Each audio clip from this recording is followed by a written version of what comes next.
Peace and welcome to another video. Everyone is you pushed out. My name is Saira Embra and I am here to share with you that everything is interconnected. There's no separation, even though the illusion is so freaking strong. So let's talk about it. I drew a diagram. So here you see the sun and the sun rays. You see the ocean, and then this is the sand. So harmony in illusory separation, because it is only an experience, yet it's not final, nor is it fatal. So we can find this harmony even through this illusion of separation when we awaken our inner knowing that this is not final and this is not fatal. We signed up for this. We are infinite beings.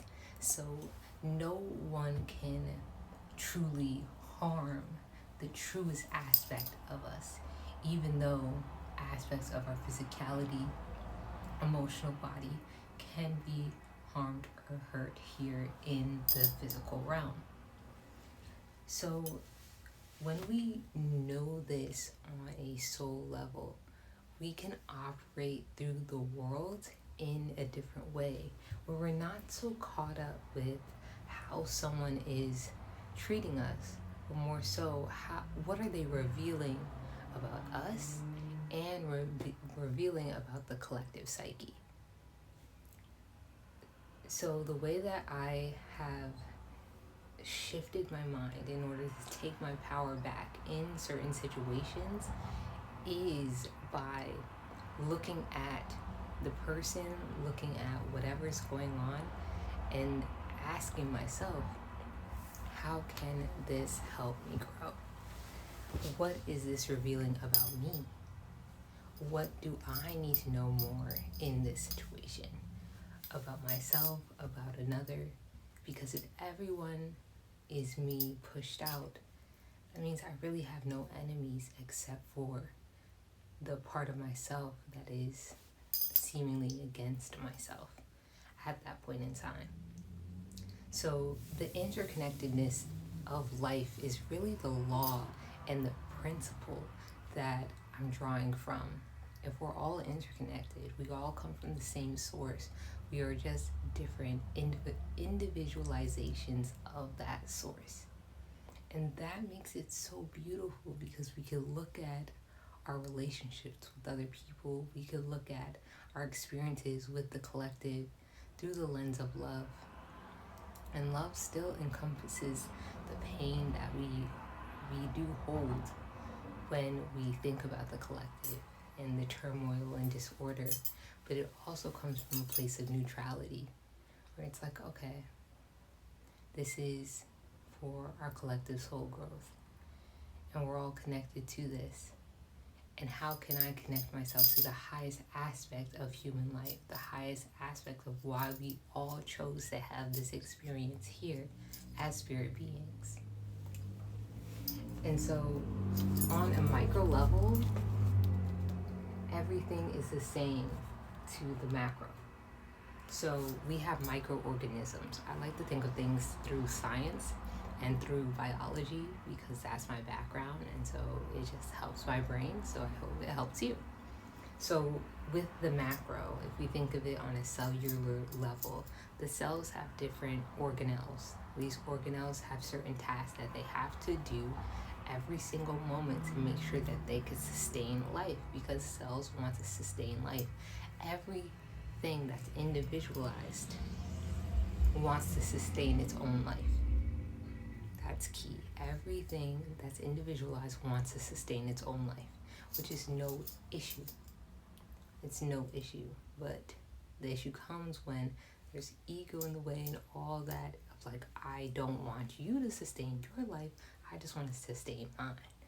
That's a whole nother tangent. But back to the cells. So the cells have different organelles that have different roles that do certain things, but they all sustain the life of the cell and optimize the cell for individual work, but also to add to the collective of cells, which turn into the collective of tissues, which turn into the collective of organs, which turn into the collective of organ systems, which turn into the collective of our entire body, physical body. And so think of cells as individuals. So I am an individual human. You are an individual human. Your mom's an individual human. Your son's an individual human. Your boyfriend, girlfriend, husband, wife. Everyone's individual humans. And so as individuals, we also want to sustain our lives. And we also have tasks and different things that we have been called to do here on earth.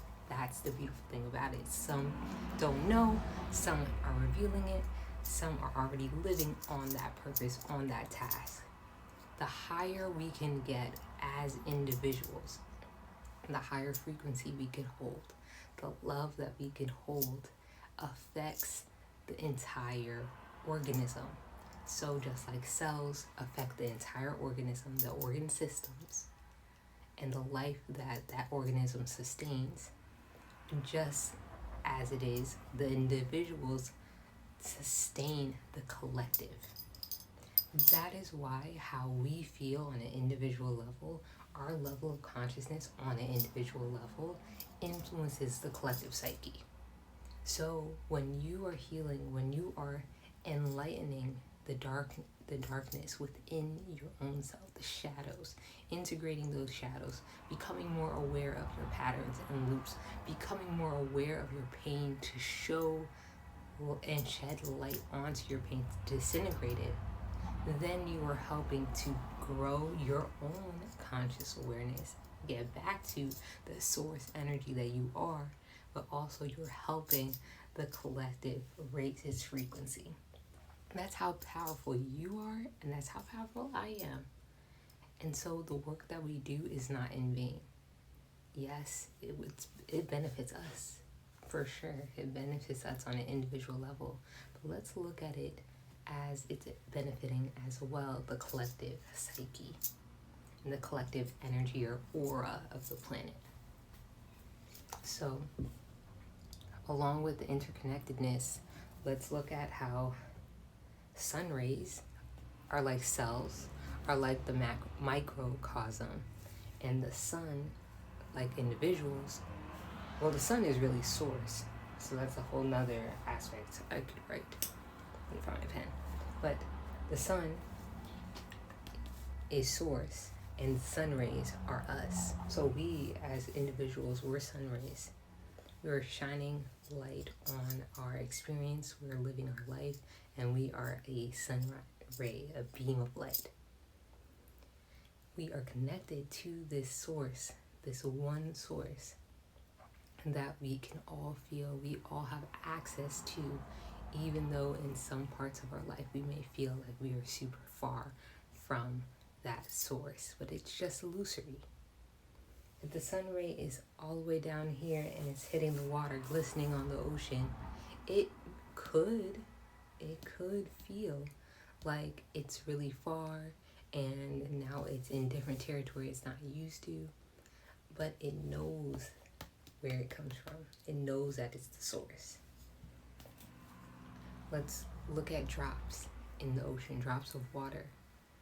The drops in the ocean combine and create waves, which are ripples on the surface.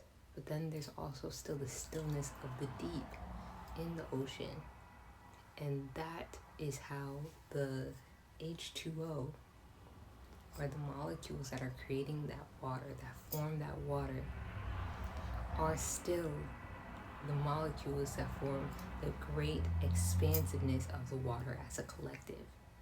So you can get a cup of water from the ocean and bring it all the way to Dubai, where there's no ocean, and it's still the ocean, even though it's water in the cup. You and I are the water in the cup. It doesn't matter where we are, but we are made up of spirit. We are made up of source. When we forget that, that's when we feel that fear. That's when pain overtakes us. That's when worry and and doubt of our path and if we're doing things right. And these things are natural because the 3D, it's kind of like a horse with blinders. Like, we can only see like this. We don't have that peripheral vision that gives us access to the source until we're moving through our own awakening journey, moving through our own higher awareness. And as we move up these levels and layers with love, with understanding, with peace and compassion for ourselves, that's really it, compassion. When we do that, then we get to connect deeper with the source who's ready to envelop us. I was like, you remember that? That's why you came here as a human, to have the surprise party of remembering. The surprise party of remembering.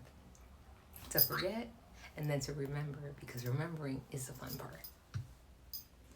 I know, spiritual awakening, it's crazy.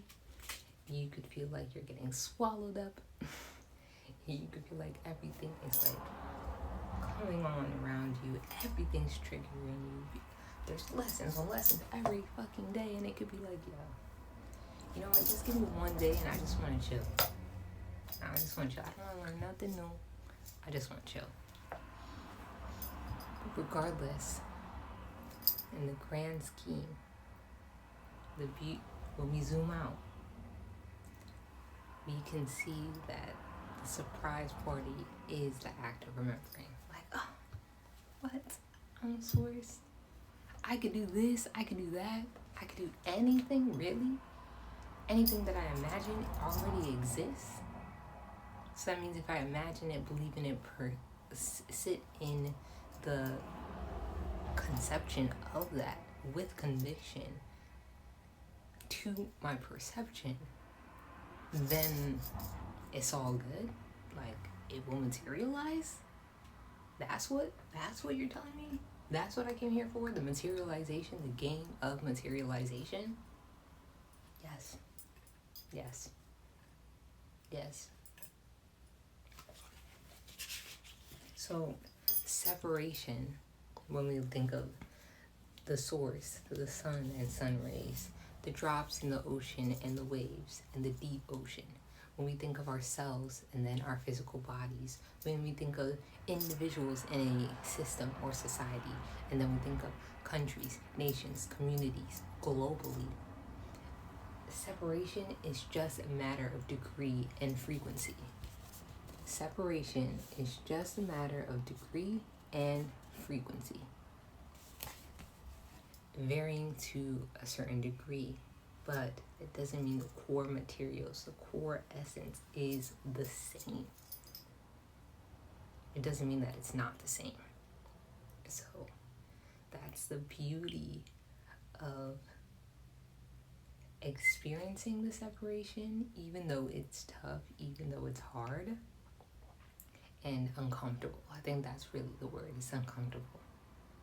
Even though the separation is uncomfortable, it is necessary because we get to learn how frequencies and degrees work. That cup in the cup of ocean water in Dubai is still the ocean. It can still know itself as the ocean, but then it can also know itself as the cup in Dubai. So when we realize that we are one with all that there is, we are one with everything that we see. I am you and you are me. Fear dissipates and power expands. Fear dissipates and power expands. Fear really comes when we don't think that we see the whole picture, and we are thinking that we don't know something and there's something that we need to know so that we could feel more comfortable. But power is knowing that whatever I can, whatever I can't see, I know enough right now. I know enough right now. My power is still here with me now. It's never separate from me. So there's no need to fear, because the power is never separate from me. So that means I always have access to it. It's more so, am I accessing it? Am I accessing it? Am I actively accessing it? So how do you access it?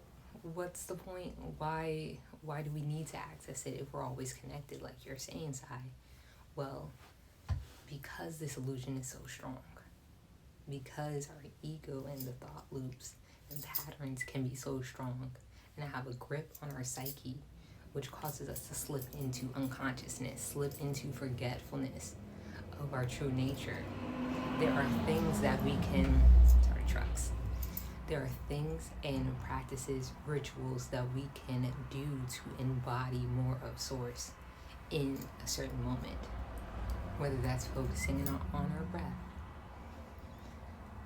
focusing on our amount of presence, being in nature, listening to mantras, getting into our body and out of our mind. So that's working out, but like not even with music. Like really fully being here, to going on a run, stretching, dancing, painting, anything that gets us in the stillness and the here-ness and the now-ness of existing. That's where we find God. That's where we find Source.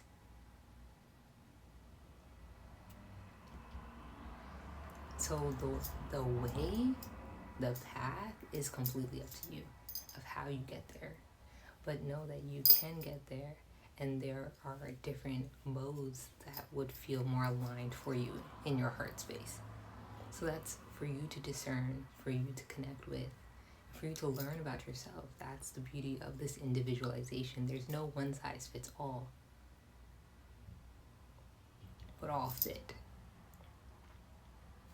And with that, I love you. We are one. There's no separation. Connect with yourself. Connect with Source today in this moment, because you got this. Peace.